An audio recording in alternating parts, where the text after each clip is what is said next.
Sirius XM. This is the Opie and Anthony Show.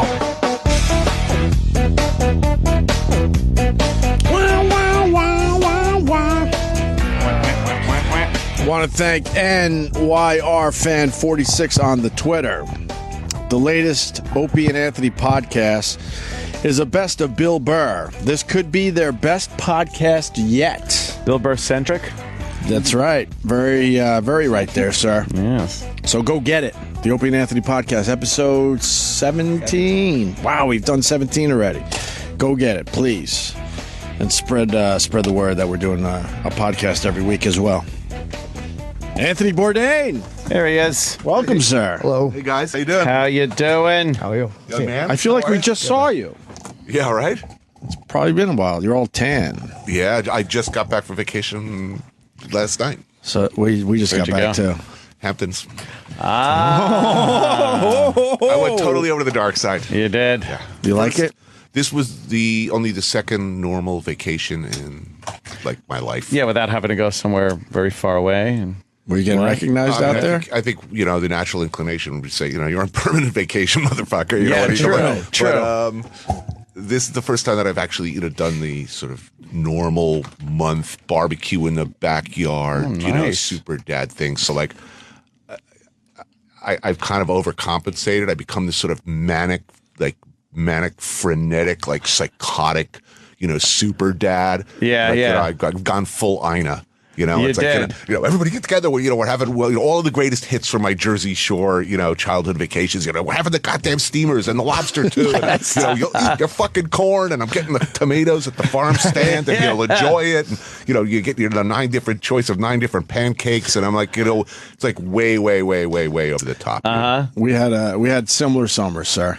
Didn't dig any holes for the kids. Yeah. I was digging holes every day on the beach. Yeah, totally. Every day you had to hit water with your damn hole. Yeah, I figured normal family. Right. It's like yeah, let's be normal. Then it got so crazy we were doing our own clamming. Yeah. Did you do that? I haven't done it. That's a really good idea. God It's damn it. awesome. When you feel a clam with your big toe, there's nothing better. Well, There's nothing better. I'm I can telling think you. of a better thing to feel a clam with. I'm like the most considerate driver too, like in the Hamptons, because I drive like a black foreign car that every other douchebag who goes to the Hamptons for the summer drives. So like I really go out of I'm hyper aware, having worked summer jobs and been sort of a local in a vacation community. I know what it's like to be a local and have all of these douchebags and assholes, yeah. beamers coming into your town. I'm like, I really try super hard to not be that guy. Right. It's almost impossible though sometimes, right? It is. Yeah. Every stoplight, it's a Yes. minefield. Yeah. They're all slow and local. I don't give anybody any leeway these days on a red light. If they're in front of me at a red light, or an arrow especially, and I'm behind them, and they don't move the second it turns, I know that they're texting or something. They're not paying attention to the light. So I'm like, there it is, green, bam! I'm like on in a second. Do you ever catch them looking in the mirror like, all right, what the And then I'll fuck? just go. See, for me, I don't do that because I'm hyper aware at all times that there's generally speaking someone in the car with an even shorter fuse and a lower threshold than me. And my wife is there. Oh. I 2 seconds. It's I kill you with my bare hands, you motherfucker. And, Yeah, you can. And she can, which makes it more troubling. I met your wife. Yeah. It was in Vegas at the UFC. She was in the back area where all the fighters are actually, and Reed Harris introduced us. She was very lovely. Chatted very briefly. And she could kick some ass. Yeah. As we all know. That's handy. Man. Yeah, I guess she was there for the fight. You don't have to deal with that when your wife says something. You got to step in and settle the dispute. Oh, no. Yeah. No, it's exactly the opposite, Good for We just you. had Misha Tate in. She was. Do you know who she is? Yeah, sure. She's lovely. Yeah, she. I'm looking looked forward to really good. I'm looking forward to the Ultimate Fighter? Yeah. Coming tonight, up, right? yeah. Is it it's Ronda Rousey, Her and Rousey, and Misha Tate. Yeah. Tonight starts It's gonna be tonight. great. Yeah, we'll be watching that at my house. If she stretches on the show, Oh my God! Then She that's stretched all- Anthony I mean, Bourdain. We She's lost so, our minds. She's so fantastic and Holy sexy. crap! Yeah, but I gotta say, I saw the whole season of Parts Unknown. I loved it. I know you're here to promote the Getaway, but I loved Parts Unknown. Thanks. You going to Libya? 15th, the 15th it starts again. Again. Yeah. And the best episode I think was Quebec. You're reading some weird shit up there. I like one of the joys of making the show is that, 1 week it's Libya, obviously a pretty serious show. Right. The next I'm basically just stuffing rich food into my face in Quebec. You almost said food into my rich face. But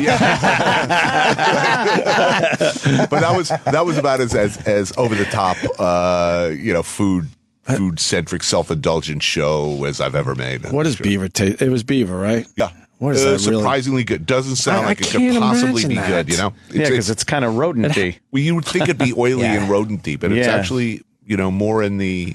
I'm not going to say it tastes like chicken. Chicken. God damn it. It's always chicken. I guess it depends on how it's prepared, right?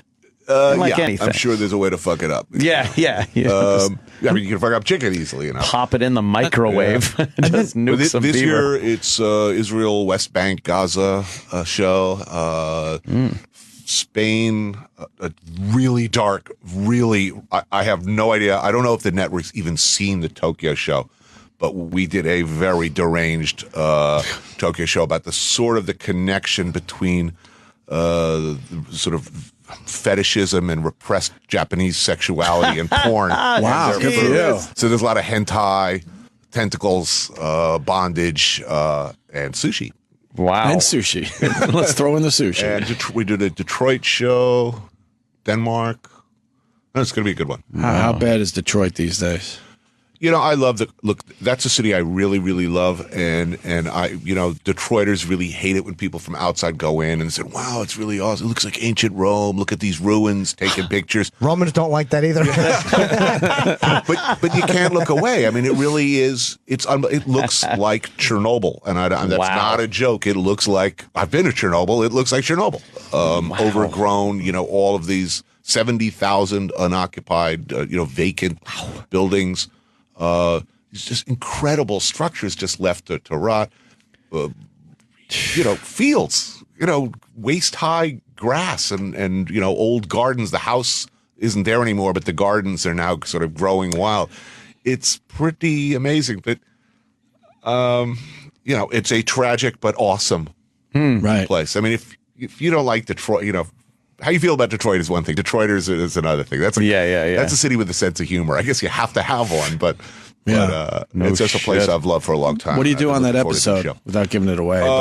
We're hanging out with a guy, Charlie LaDuff, who wrote a former New York Times reporter and now a reporter for a television station in Detroit, and born and raised, and wrote a great book called Detroit: An American Autopsy, and so we basically hung out with old school Detroit politicians, cops, firemen. It's definitely not the new, hipster pizzeria that you must know about. Right. It's really not. Yeah. What are they going to do to fix that place? I mean, there's no reason an American city should be in that bad a shape. It's going to have to shrink. I mean, that's what would be nice to happen and what will probably happen are two different things. I mean, what would be nice to happen is all the people who've hung out there and fought it out and survived and held on to their homes as everybody around them, burned down or ran away or turned into crack houses. It would be great if the future of Detroit included them. I don't know that it will. I think it'll definitely shrink. It's down from over 2 million people to a city of 700,000. It's 134 square miles. So police and fire coverage is forget about. I mean, they don't have computers. The national crime control computers in the police cars. They use their own cell phones sometimes to call in.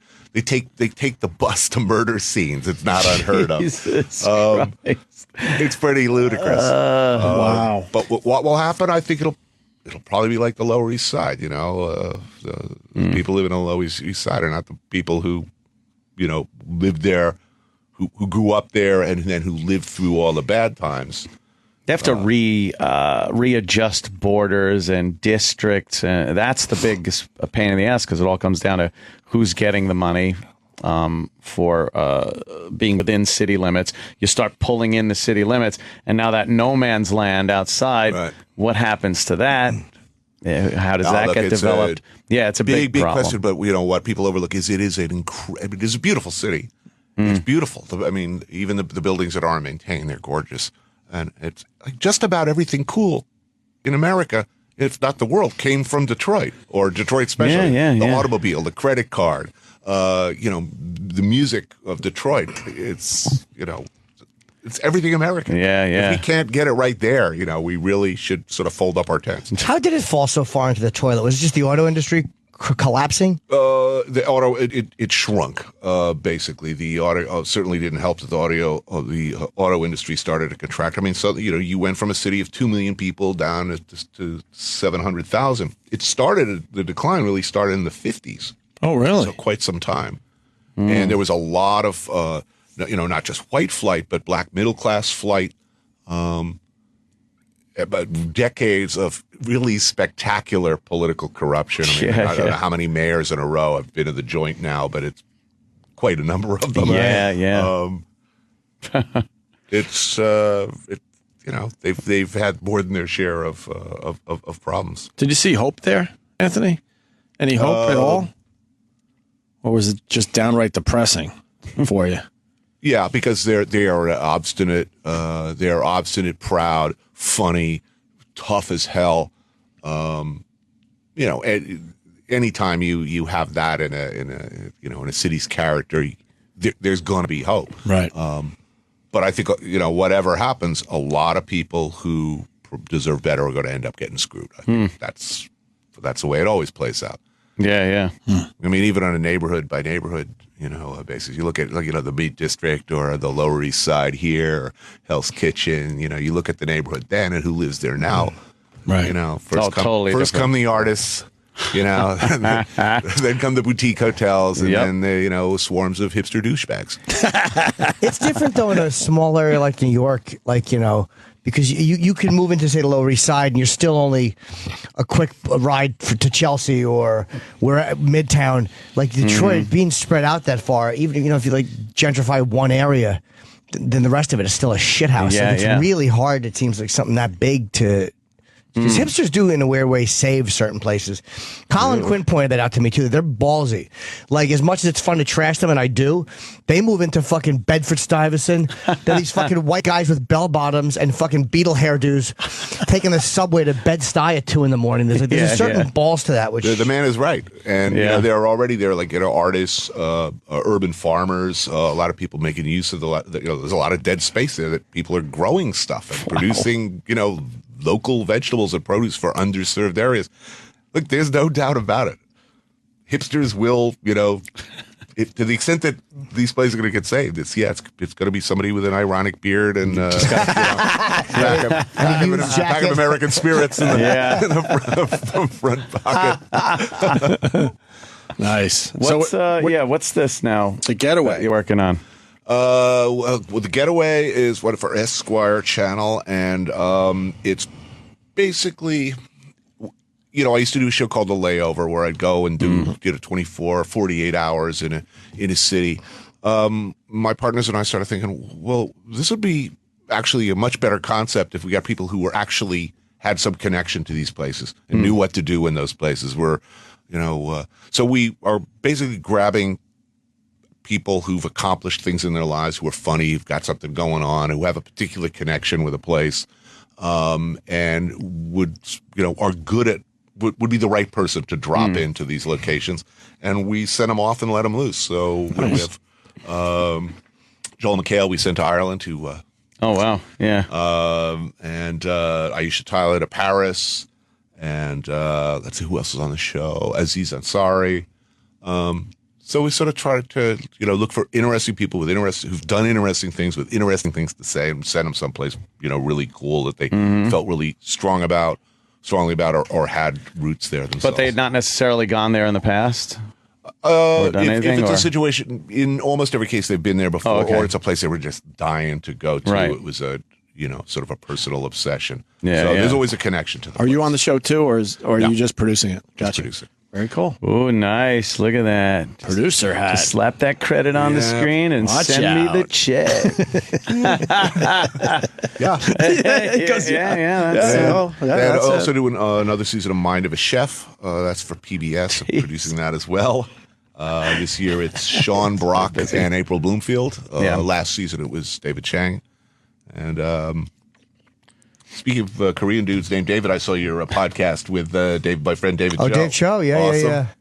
Has he been on the show? No, I'd love to have him He on. would be fun. Yeah, he's a really Yeah, cool yeah. guy. What's he about? I don't even know him. He's most known for his Facebook, his genius face. He's the highest paid artist in history because he did Facebook's wall for stock or whatever. Okay. And when it translated, boy. when it cashed in, it was like over 200 million. Like that's Jeez, that's a nice. Yeah. He basically was showing, I think, in like beauty parlors and shoe stores in the neighborhood. I mean, he was a successful graffiti artist, street artist, and very successful degenerate gambler. But I mean, I think they asked him if he'd do some artwork for Facebook, and he said, "Yeah, $50,000." And they said, "Oh, we're a little startup. We can't afford that kind of money. How about we pay you in stock?" And I think he cashed out. It's north of 200 million. For painting a I would paint my face with Tommy Morrison's dick for that kind of money. Now, He wasn't the guy that was featured in Yeah, Koreatown? yeah. Oh, okay. I do know him. his podcast is fun. Was he the guy that painted your avatar for? Yes. Okay. Yeah, great artist, great guy. He's great a cool motivational dude, speaker. man. And he doesn't need the money; he just loves doing it. Yeah, you talk about gambler. That right there is like, oh, I'll gamble and take a little stock instead of money, and that's like the hit of Yeah. a lifetime. Well, he's post gambling rehab, but I mean, he's a guy. He'd bet like $50,000 on the coin toss. Oh boy, $50,000 on what color of Gatorade's coming out of the they're pouring on the coach at the end. yeah. Wow. Not Oh, he got not a healthy gambler. Yeah. no. But he probably has a great story, and when you got that much money, it's like you're lucky you got it out of your system before you blew through everything. But I mean, I just saw him a few weeks ago. He hitchhiked across America with his buddy, shooting it with a little handy cam. He rides trains, like hobo style. Right. Wow. He vacations in places like Afghanistan and the Congo.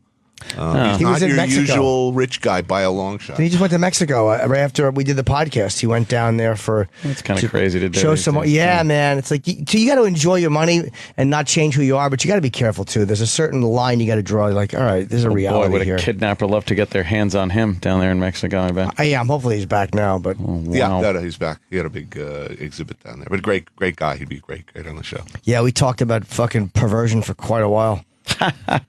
Yeah. Have you been to Mexico in a while? No, I've never been. Not you, Jimmy. Hoping to this coming season, not the one that's going to be airing, but I mean, I start filming again in November. Oh, wow. Hoping to do a Mexico show. Any Cartel concerns? stuff. Where there are these bloggers that are apparently sort of amateur photojournalists who go to crime scenes. They basically are documenting all of the thousands and thousands and thousands. More, I think something like 60,000 people have been killed in just the last few years. Wow. They document the crime scenes. We might do that.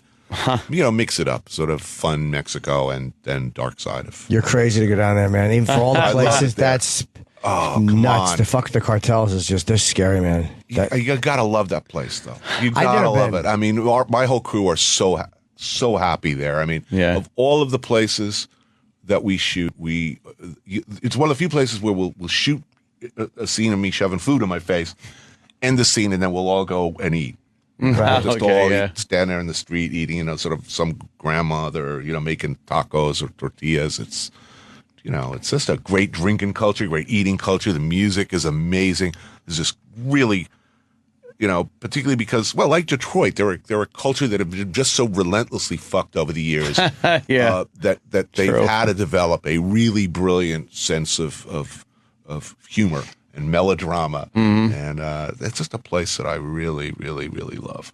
Yeah, I went to Cancun a couple years ago, and I did okay with the water. And the night before, I shot 2 pilots for MTV. Neither took off, and I had to shoot the next morning. And I drank a cappuccino the night before, not realizing that was made with local water. So I'm surrounded by teenagers in 110-degree heat with lights on a beach, and I had to keep running and shitting. Oh, it no. was horrendous. Oh. Horrendous. You were percolating. Yeah, You sort of have to plan around the shitting like a mink, you know? yeah.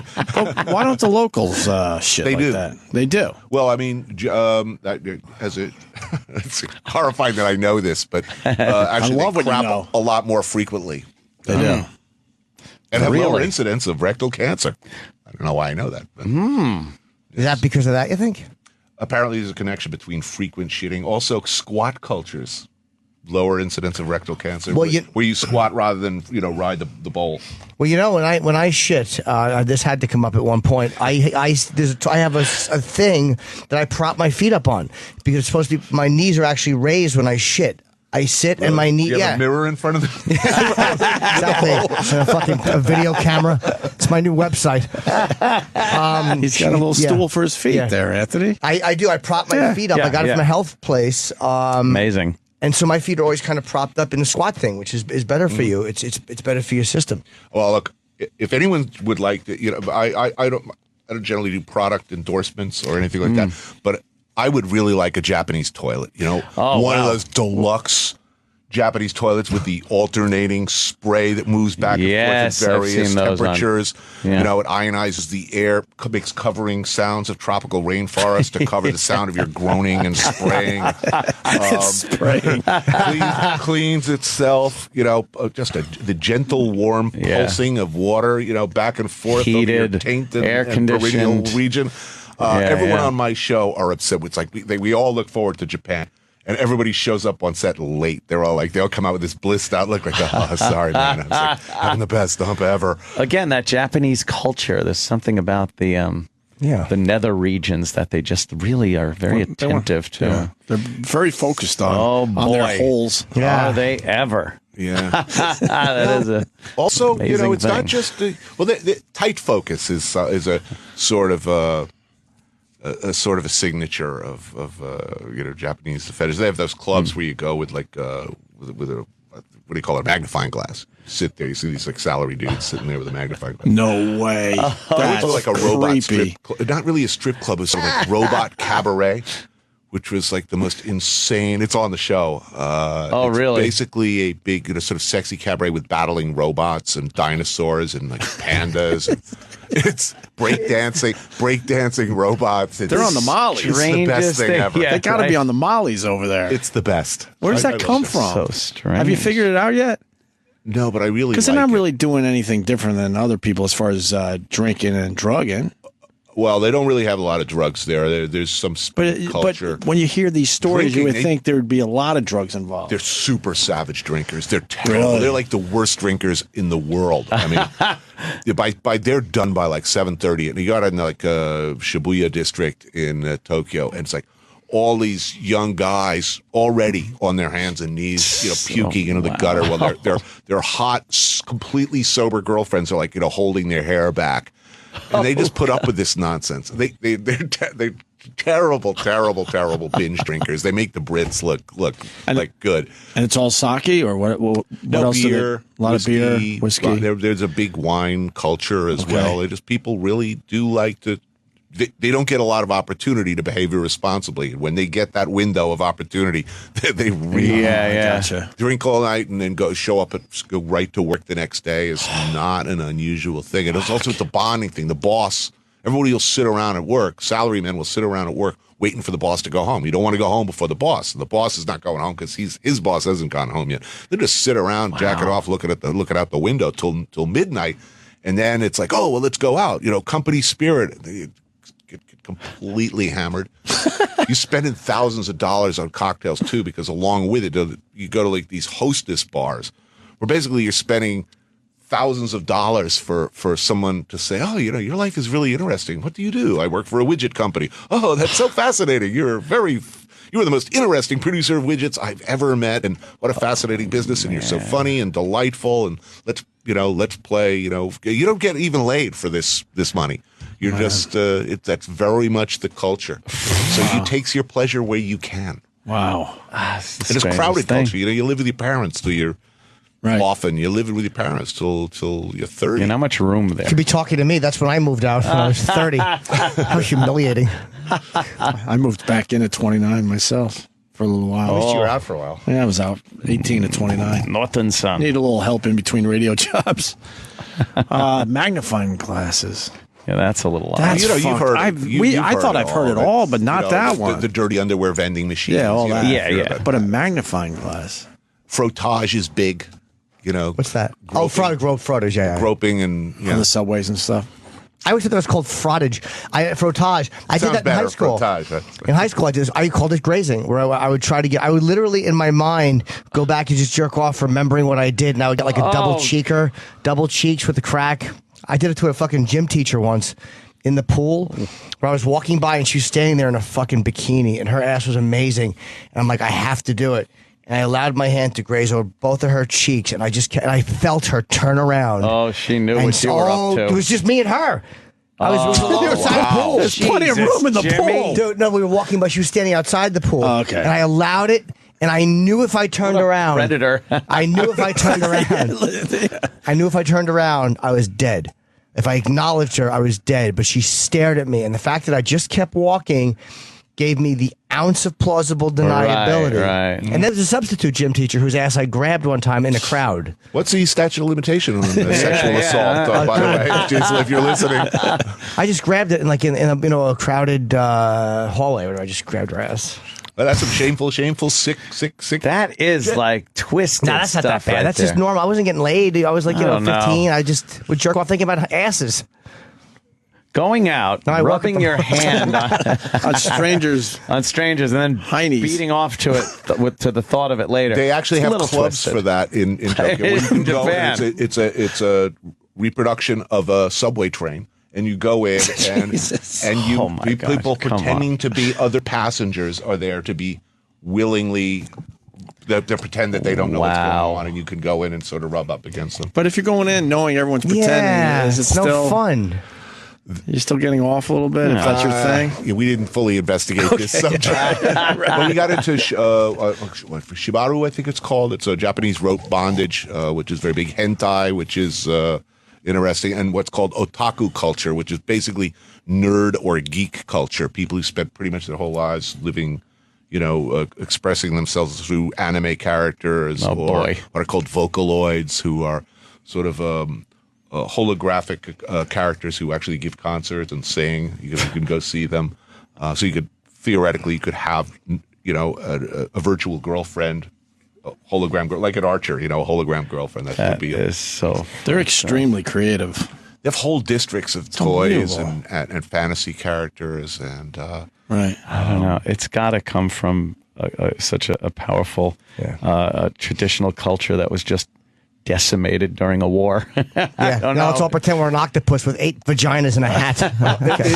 It's really weird though. Like I was thinking, we interviewed the guy who basically invented tentacle porn, and he gave me this really fantastic T-shirt. And I was thinking of bringing it in for you guys, and then I thought they can't put that anywhere in America. You can't put that up on a wall. You'll get sued. It's too horrendous. Over there, I'm interviewing this guy about the history of tentacle porn and his work. And we're at a very sort of traditional Japanese restaurant, like a shabu shabu place with a little burner in the center of the table. We're having beers and eating, and the proprietors are these older Japanese women in 70, 80, very conservative dress. And here this guy has his work spread out across the table, and it's just mind-blowingly obscene. And not a blink. That's very interesting. That's very good work. Oh, please tell me more about your, what's the octopus doing there, and what's his name? And not a blink. Just totally very, So in a lot of ways, they're a lot less fucked up about sex than we are. Are we going to learn where that came from if we watch the show? Where tentacle porn came from? Yes. Okay, good. Yes. I am curious because I find it to be very silly, like all that stuff, like anything that's like when they have. I hate anime. Some of that anime stuff's not bad. I just don't like the with the teardrops shooting off and with their giant eyes. Cock, really? And there's 6 cocks and they have hooks in them and fucking. What are you doing? Just wish your dick was bigger like the rest of us. You don't have to fucking paint it like that obscenely. I don't get it. Okay, they can't show dicks in Japanese porn. Or pubic hair, right? Right. See? But tentacles they could show. That makes you know what? Anthony just made sense. That's exactly. We're getting to the answer already. But just show the dicks then and the friggin' pubes. What's the biggie about that? Different standards and practices. Can't show pubes. It's so silly. An octopus. Or an alien with a tentacle-like protuberance would be acceptable. That's their way of saying mother effer on the regular radio. They're kind of getting it past the censors by exactly. Yeah. All right, that makes a little bit of sense. So that the repressed culture does kind of cause that because at least you know where it came from. Yeah, that makes less. That makes a lot more sense. It's not as crazy as I thought. No, of course not. But I don't like this stuff. It's so odd. You're loving CNN? I'm loving it. They've been so good to me. I mean, they've never blinked as far as content, as far as where I'm going, and we've asked to go to some pretty upsetting places that no other network in their right mind would have sent us. Congo, the DRC.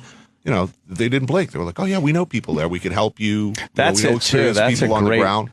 a great organization to be with because they have those contacts and fixers. They have They have the ability to, use credentials and whatnot to get into some of these places. A good fixer will save your life frequently in a place like Congo, and a bad one will really get you in the shit. Really?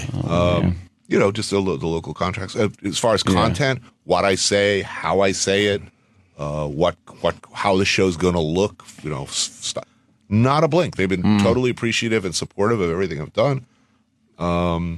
That's great. They've been great. I mean, I haven't had a single stupid conversation with an executive at oh my God at CNN. It's an extraordinary. What's that like, sir? Wow, smart people. We've only had stupid conversations with executives here. smart people who've not only supported me, but also in every instance since the first conversation before I even sign up with them, if someone at CNN said to me, "This is going to happen, and this is what we're going to do if you do that." It happens like that. Oh, my God. Okay. I know. It's incredible, isn't it? This is amazing. Yeah. That's a Never heard of strange this. place, huh? Yeah, that's an odd, magical place. Magical, it really is. The music, the storytelling style, the language, the content, it's a big change for them. And it took a lot of balls for them to sort of stand up and stand by me, and they've been really, really great. Did you hear the story about the woman, too, speaking of fixers, who went to a Canadian girl, and she just was one of these idealistic girls who thinks, the world is good, and she wanted to be a journalist. And so she went to Somalia, and of course, her and her idealistic friend are fucking kidnapped by Islamic jihadists. And they're held for, she had a baby. It's just a nightmare. How far outside of the checkpoint were they when they got taken? I mean, it might have been 50 or 100 feet they'd gone. Oh, man. Past the checkpoint. It was like literally because their fixers wouldn't go. And they're like, okay, we'll just drive. And then they were surrounded by, the certain fixers wouldn't go. Yeah, the fixers said you have to go on your own. That was the big, look. Yeah, that's a big flag. mistake. If your fixer says that, I'm not doing that. That's they know. It's the same as like when we first arrived in Vietnam years ago. Me and my now partners at 0.0, we're in the car. We're headed off to the hotel, and our fixer driver is just rambling on. Oh, welcome to Nha Trang. Oh, this restaurant over here is fantastic. Great seafood. That place over there, very good pork. Very good pork. You should eat there. It's superb. Next place he passed, that place very good. And, my friend says, how's the food at my hotel where we're going? He says, it's okay. That's like flashing warning sign, which my guy just drove right through, basically. So, he had some crab soup there the next day at the hotel.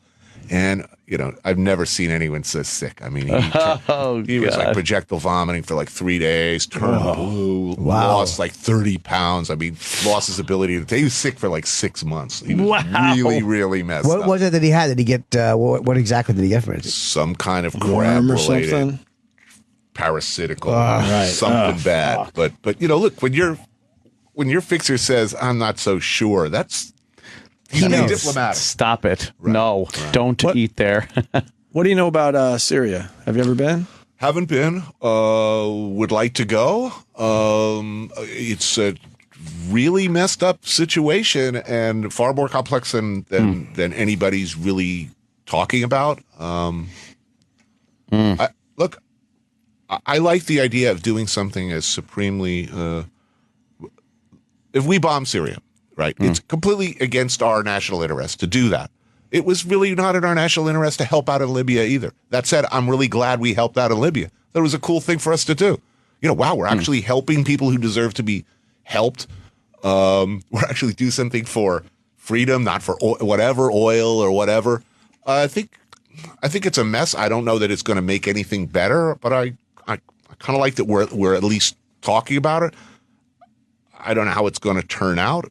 What is clear for sure is Assad and his dad were two of the most reprehensible figures in the Middle East. I would love to see them go. I'm all for change. Like, I don't know whether the government, I doubt very much that the government in Egypt is better for America than what we had before, or that what the government they get in Libya is going to be friendlier to America than the one before, or Syria for that matter. But the fact that at least change is possible is something that was completely unthinkable not before the Arab Spring. Everybody in the Middle East thought, we're stuck with these assholes forever. This is the way it's always going to be. So blood and chaos for a while, I don't know. I mean, I was very opposed to the Iraq War. That is a disaster. Clearly, that didn't work out. Afghanistan hasn't worked out. I'm not saying any of this will work out. But I sure as hell wouldn't be unhappy to see Assad go. Doesn't it just suck when we help people and then they wind up hating our guts anyway? That's the frustrating part, is that there's not an ounce of gratitude. Fucking 5 years later, we're the enemy and we were shit all along. That's my only objection but to it's always the way. I mean, do you think the French particularly love, do they love us? Or no, but they don't bomb our airlines. I mean, well, what I like about Anthony Bourdain and your shows, like, you really get to, learn about the people. The episode you did in Libya, you're like, holy fuck, these people are pretty much like us. Well, just want to live and have a good time. There are good people over there like any place else. There's also a lot of bad people who would like to do us harm. There are a lot of good people who, for various reasons, don't like us at all and would in no way be inclined to vote for anything that's good for us. Yeah. But they're people, they love their kids. They want a better lives for themselves. They like to watch MTV. They like to own They like good food. They like getting fucked up. They're not going to be calling us and saying thank you anytime soon. That's for sure. It's a very complex situation. You've got, these militia groups who are made up of what, people are, for lack of any smarter way to describe them, moderates, or, what we would call reasonable, or, don't actively hate us, a bunch of Al-Qaeda dudes up against a repressive government that are using, chemical weapons on their own people, who are also, and Hezbollah. So basically you've got like Al-Qaeda associated people up against Hezbollah. Pick a team there. Yeah. Hezbollah. They don't attack us. Hezbollah is shitty, but Israel fucking hates it. Killed over 300 U.S. Marines back in Beirut back in the day. Tortured to death the CIA station chief. I'm talking about, you're correct, but I mean, like, here, they're not the threat to me in America. Hezbollah, I worry about Al Qaeda more. Between those two groups, I worry about Al Qaeda more. Again, it's a tough to make. And of course, toss a coin. I've met you. There's no doubt in my mind. We could all be having dinner with some Hezbollah folks and have a perfectly great time. They would say some things that would be alarming to us while feeding us and being, we had to deal with them in Beirut. Hey, American, how are you? What you doing in my neighborhood? Oh, really? Roll up in the Mercedes. Gold watch. I can't wait for them. They're not stupid people. They're very sophisticated. Yeah. How'd you talk to? What'd you tell them you're doing? Well, we were shooting in their neighborhood, so within seconds of arriving, the Hezbollah showed up and said, "What are you doing in our neighborhood?" And we're making a travel and food show, and so we just shot in order to get into Gaza for this latest show. Hamas had to give us permission, so. It's something. You're crazy. Wait, how did you get the permission? That's amazing. Like, so Yeah. when you said we're shooting a food show, how did Hezbollah respond? A travel and food show. At one point, we had everything set. A lot of what is allowed to go into Gaza is extremely restricted. Food, building materials, books, basic stuff. They're basically they're being rationed and restrained. They can't fish more than 3 miles off their coast. Getting over the Israeli border, that ain't really happening. However, for a while, you could, if you wanted Kentucky Fried Chicken in Gaza City, you could order out, and people would run through these tunnels they use to smuggle arms and other contraband into Egypt, get you your Kentucky Fried Chicken, and bring it back through the tunnels. So we had this whole scene set up with Hamas where we were going to go down with cameras. They were going to let us go down into the tunnels and follow our delivery guy over to Egypt to grab us our bucket of chicken. Wow. Come back in. And we spent a lot of time sitting out there by the tunnels. And in the end, it was, they got paranoid about I don't know what happened. We didn't. Oh, shit. But what's particularly in the Arab world, I think what I find again and again and again are people who have no particular reason to love or like me, who would on any other day of the week have no problem killing me, in fact, if situations change. If you wash up at their house and you're hungry, almost across the board, you will be treated with hospitality. And by hospitality, I mean your host will sit right next to you, patting you on the knee, making sure you're happy, checking on you throughout the meal, ripping off the best parts of the lamb, making sure you're eating well. Again and again and again, when we're shooting those scenes, our host will be absolutely miserable that the camera people aren't eating. They're just tortured. They're talking to me, doing the scene. They say, "Look, you're shaming me. Is there something? Can't I feed these?" I'll turn right towards the camera, blowing the scene, and say, "Can't I feed you? Can't I give these guys some food? It's disgracing me. I mean, I'm a bad host. And, please enjoy, have some fun. I can't wait, by the way, till I can bathe in the blood of my enemies." There you go. That's the guy. It's one of those maddening incongruities of travel when people who, on any other day would, or in different circumstances, would happily do bad things to you and yours are lovely to you in person. I guess it helps that's a great perspective to have, though, because I've never traveled and seen people as individuals like that. It's like, you see what you see, but I guess it's a lot different when you're sitting there with somebody and, regardless of what else they do, they are people and they do know how to host a party or they do know how to have a guest over. And it's like, I guess it's harder to just lump them in when you're you're not going to end up, hugging it out and singing Kumbaya and figuring out, hey, thanks to the lamb, I guess world peace is possible. It ain't that simple. Yeah. But you do see glimpses of, I don't know, something, that we're not all these, faceless statistics. It's one of the best parts of Parts Unknown. I'm a huge fan of the show. I can't wait for the next season. It's right around the corner. And then the Getaway, of course. Hezbollah let you in when you said what you were there for. That's fascinating to me. Yeah. As for Hezbollah, they're really they have a gift shop. Okay, they're very, very, very slick about their public image, about a lot of things. They're not stupid. They're arguably evil, and they're arguably terrorists. But they're not stupid people, and they will take advantage. And this is something I guess we're going to have to think about in Syria and everything we do.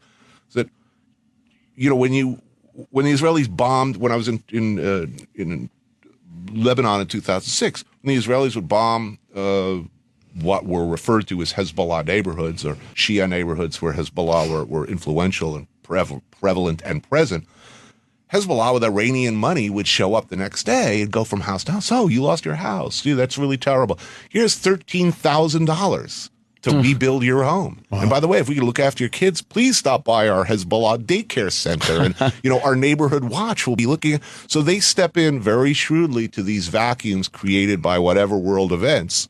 Whether or not it was a good idea to bomb the neighborhood in the first place, let other smarter people argue over that. What I'm saying is they're really shrewd about winning hearts and minds by taking advantage of whatever happens. Like Hamas did that, right? Isn't that how they kind of got in power? They built schools and did all this stuff, and people just liked them.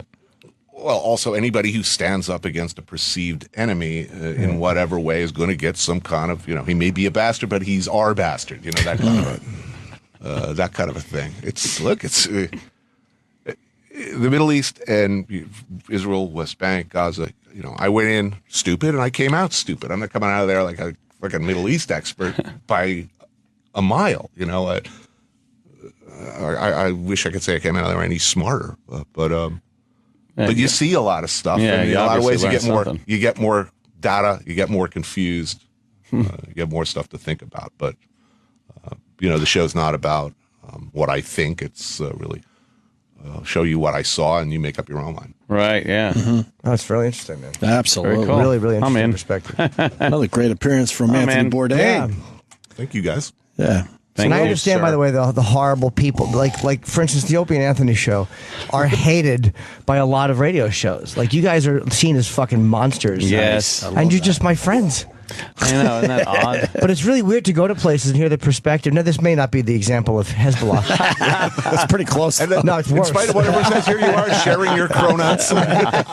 Your Cronuts. The stupid Cronut. Did you try one? Yes.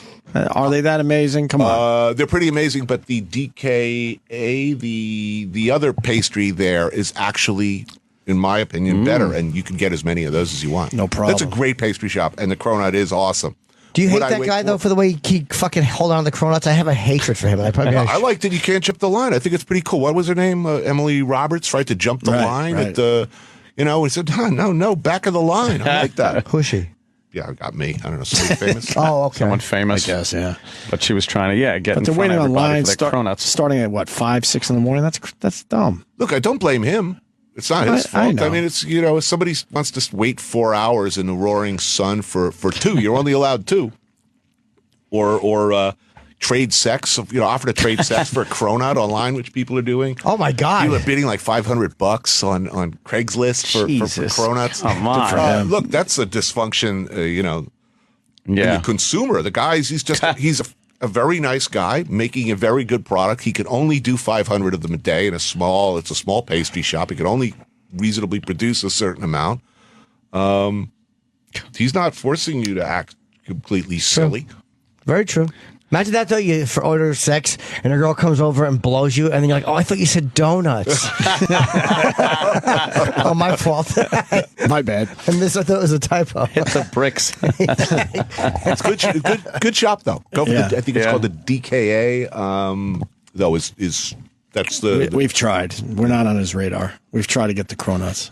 We got to wait like everyone else. Yeah, but everybody, I mean, Al Roker's hanging around out front. He's Oh, going through the dumpster. He's like, All right, Is Anthony. he allowed to eat Cronuts, by the way, do you think? Al Roker? Probably So not. it's stomach staple. I'm sure he's doing Is he a little eating cheating. Cronuts? I think he did one of those. I'm sure he's pieces cheating where he was here eating and there. Yeah. I'm sure he's getting a Cronut in him every once in a while. Yeah, I hope so. All right, Thank so you, it's guys. the Thank Getaway. you. Take a trip around the globe with all these famous people. That's on the Esquire Network, right? Yes. And that starts Wednesday, September 25th at 9. And then, of course, Parts Unknown, season 2. That would be season 2. Yes. Season 2, okay. Wait a minute. Parts Unknown. Or is it 3? Season 3. It's 3, right? They're calling Okay. it season 3. Yeah, season 3 starts September 15th at 9 p.m. on And CNN. Mind of a Chef, I don't know exactly when it starts airing, but it's coming real soon, and it's real good. Just follow Bourdain on Twitter to see what he's up to. Thank you, guys. Anthony. Always fun. All right. The Opie and Anthony Show on Sirius XM.